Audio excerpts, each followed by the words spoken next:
Les vacances maintenant, pour le gouvernement, ce sera demain.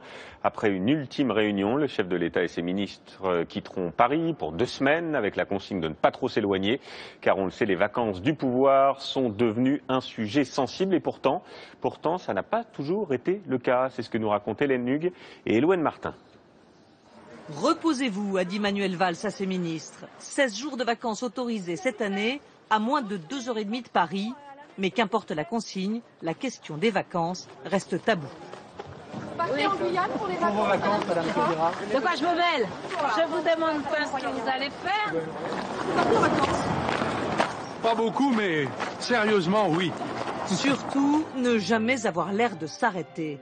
À l'exact opposé des débuts de la 5e. Le général de Gaulle a continué sa route sur Colombelle et deux églises. Le général de Gaulle s'isolait tout le mois d'août en famille dans sa maison de Colombelle et deux églises. C'était une ambiance détendue, une ambiance de vacances. Plus tard, le couple Pompidou partait en Bretagne ou à Brégançon et ne se cachait pas des journalistes.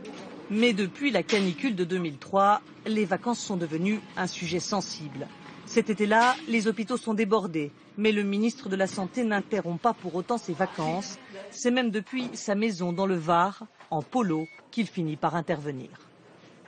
Je ne pense pas du tout qu'il y ait eu de sous-estimation. Image déplorable, les Français sont choqués. Il n'y a pas de glace pour glacer les patients, il n'y a rien du tout. Et vous venez 15 jours après, c'est un vrai scandale, monsieur. Depuis chaque été, les ministres sont sur la brèche. Ceux qui partent en villégiature se laissent volontiers filmer en train de travailler. Dès 2004, les consignes sont durcies. Vacances toujours plus courtes, toujours plus proches. Vous savez, la plupart des ministres sont en vacances en France. En 1 heure, ils sont à Paris, donc voilà.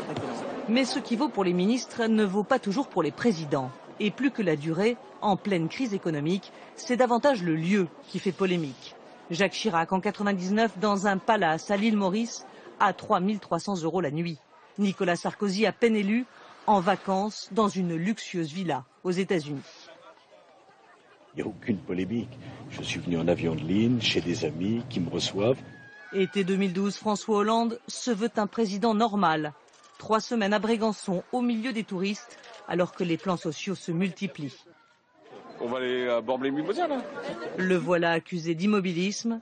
Leçon comprise, l'année suivante, il séjourne 1 semaine à la Lanterne, à Versailles, en toute discrétion. Cette année, il ne prendra que 10 jours de vacances, destination inconnue.